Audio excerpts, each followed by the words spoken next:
that, and we have become among the followers of this messenger. So you count us among those who are bearing witness to the fact. And what is the meaning of following the Rasul, the messenger? That is to say, that is to fulfill the covenant made with him, and to teaching brought by him, to act upon, try your level best to act upon that one, and to have the firm faith in the truth of what has been revealed to him. And then we see the second mention, which is in Surah Saf. Here Allah Almighty has mentioned, Ya ayyuhallazina amanu kunu ansarallahi kama qala Isa ibn Maryama lil hawariyina man ansari ilallah qala al hawariyuna nahnu ansarullah فآمن طائفة من بني إسرائيل وكفرت طائفة فأيدنا الذين آمنوا على عدوهم فأصبحوا ظاهرين. That, O you people who have believed, you become the helpers of Allah. As Hazrat Isa said to his companions, that who is there who in guiding towards Allah Almighty is going to be my helper? The companions said, yes, we are helpers in the way of Allah. So a group of the children of Israel, they believed, and one group rejected. And so those people who believed, we helped them against their enemies, and they became victorious and dominant. So this victory is always the lot of those who believe, and this is actually the ultimate decree of the divinely appointed community. Those who believe, they become victorious. Here the example of the companions of Hazrat Isa alayhi salam, Allah Almighty has drawn the attention that, O Muslims, you become the helpers of Allah. When the claim of the promised Messiah is there, you should be among the believers. You should be among those people who have believed, and you should not be among those who reject and deny. So this is the favor of Allah Almighty, that today we have made us, He has made us a part of that group who are the believers in the promised Messiah alayhi salatu wasalam. So then it is our responsibility. Then we should follow this greatest lover of the Holy Prophet sallallahu alaihi wasallam meticulously to the utmost, and so that we can propagate the religion brought by the Holy Prophet sallallahu alaihi wasallam. We should strengthen our faith, and among your generations we have to create that faith, and we should try to create that faith through which then this message continues into their generation, and after one helper there are new helpers coming into existence. And this continuity can only be in that case when we keep our promise of allegiance in front of us, and we see that the manifestation of each and every condition is there which we are able to present to our generations. Only then this claim of Nahnu Ansarullah will continue, will be perpetuated. Hazrat Isa alayhi salatu wasalam, his companions, for some time or for some generations, the belief in Allah, and after the following the teaching, that got discontinued.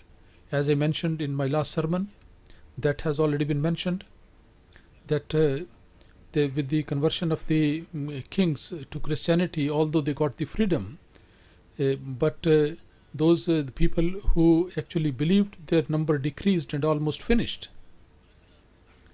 So Allah Almighty, who is one and without any partner, that His being was forgotten, and a humble servant of Allah Almighty, a messenger of Allah Almighty, he was cruelly, he was set up to stand as God Almighty. But the followers of the Messiah Muhammad sallallahu alaihi wasallam, they have to establish the unity of Allah Almighty among themselves, and also to perpetuate among their progeny, and they have to do their best, and they have to get that victory for which Allah Almighty has created the human beings. That is to say, that they have to make themselves true worshipper of Allah Almighty, and that message of Allah Almighty, which has come to us through the Holy Prophet sallallahu alaihi wasallam, and which through the promised Messiah alayhi salatu wasalam, the responsibility Allah Almighty has arranged that this message should be spread in the world through the promised Messiah ﷺ.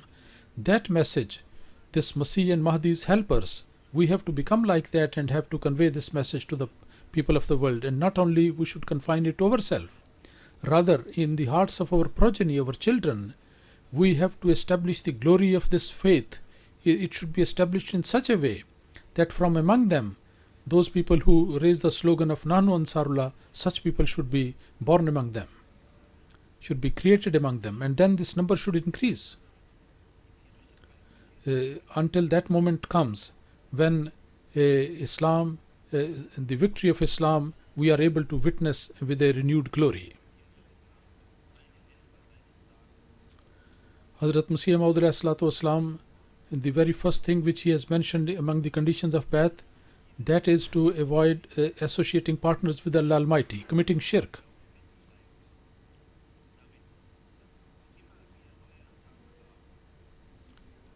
The Messiah of Moses, his followers,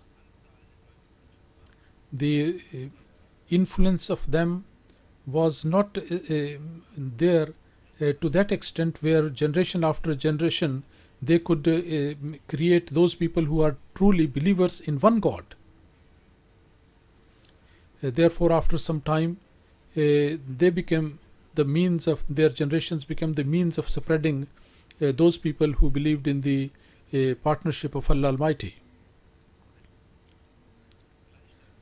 The reason of that was that they did not act upon the teaching, and there was weakness in their faith. Therefore, because the relationship with Allah Almighty gradually decreased, and the worldly pursuits, they became the objective of their life. So the followers, the servants of the Messiah of Muhammad sallallahu alaihi wasallam, they have to see to it that the relationship with Allah Almighty should not decrease in themselves, not in the lives of their generation, in their progeny. Otherwise, like the previous companions or those people, then the weakness in the faith will be there, and then the condition of shirk would be seen there. And now you see that despite the fact that the other Muslims, there are some like this, those who, despite the fact that they call themselves Muslims, they go to the graves of the religious leaders and they are misled and gone astray. It is the promised Messiah ﷺ who has given us the true teaching of Islam, and he has protected us from committing this type of shirk and setting up partners with Allah Almighty. Hazrat Masih Maud ﷺ, while he has emphasized the high morals and the discharge of the responsibility of towards Allah and fellow beings, he has also told us, to each and every member joining the community, that if you want to come under my initiation, then you have to make a promise that you will after avoiding the setting up partners with Allah Almighty, that without any exception you will be offering 5 daily prayers according to the commandment of Allah and His Messenger. So we have to see that Allah Almighty, what He has commanded us regarding the prayers. In the Surah Fatiha, Iyyaka na'budu, we worship Thee. It is, along with that it is said, Allah Almighty has taught us the prayer.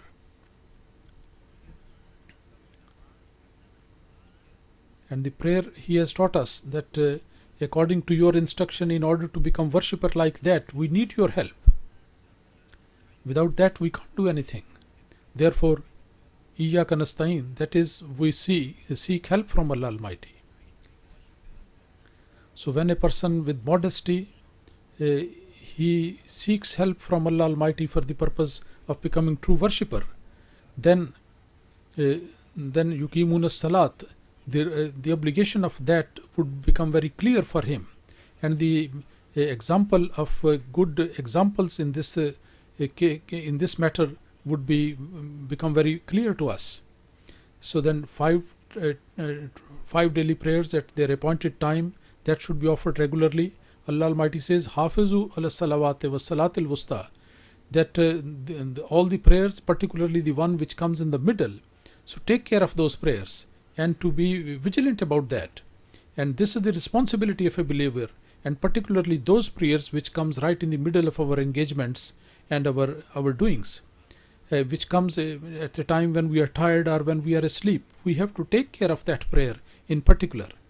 Now in this one commandment, the obligation regarding all the 5 daily prayers has been mentioned, and for every person the Salatul Wusta, the middle prayer, the taking care of that in a general way. Everybody should be mindful of this and would be paying attention to that one.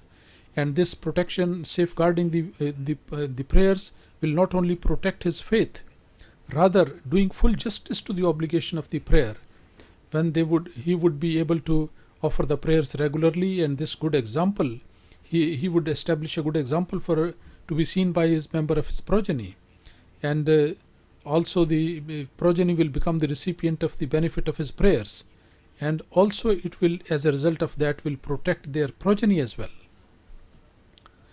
How we can discharge the obligation of the prayer? There are many people who offer the prayer, particularly in those who are among the age of Ansarullah, but their children, but their progeny, they are very much angry with them.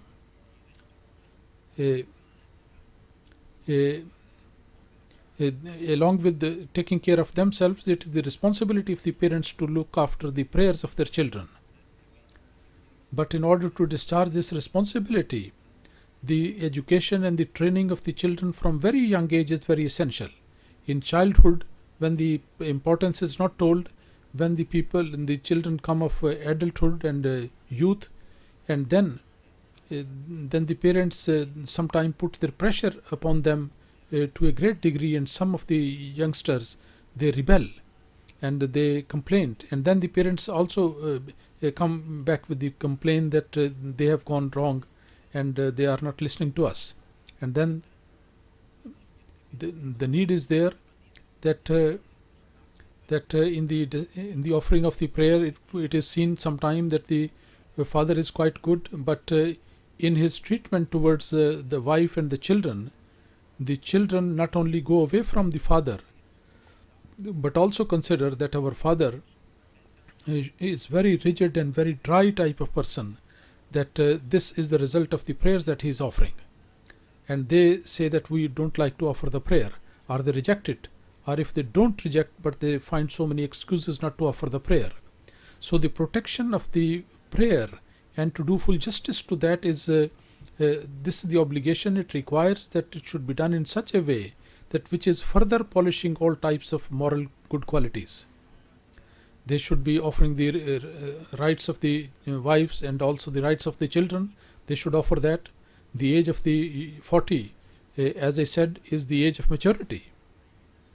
But in this age, if we analyze ourselves, then there would be many such people who do not take care of their own prayers, and they do not discharge their responsibilities. So how can they expect from their children that they should be firmly established in goodness and in good deeds? And what is the guarantee that they would be attached to Ahmadiyyat? We listen to the mention of our martyrs. One thing in particular, what we see in them is worship and remembrance of Allah Almighty. They were always mindful of that, and whatever was the background, but they were paying attention to these things. And secondly, they were very kind to their children, and also to attach them with the religion. And also the children, they had a good impression of their parents. So these are the people who are Ansarullah, and they really truly made them Ansarullah in the true sense of the term. So I say to Ansarullah once again that if you want to do full justice to this title, then they have to take care of their prayers and their worship. Not only safeguard yourself, but also that should be done in relation to their progeny. And by creating worshippers among their children, you do it in that way.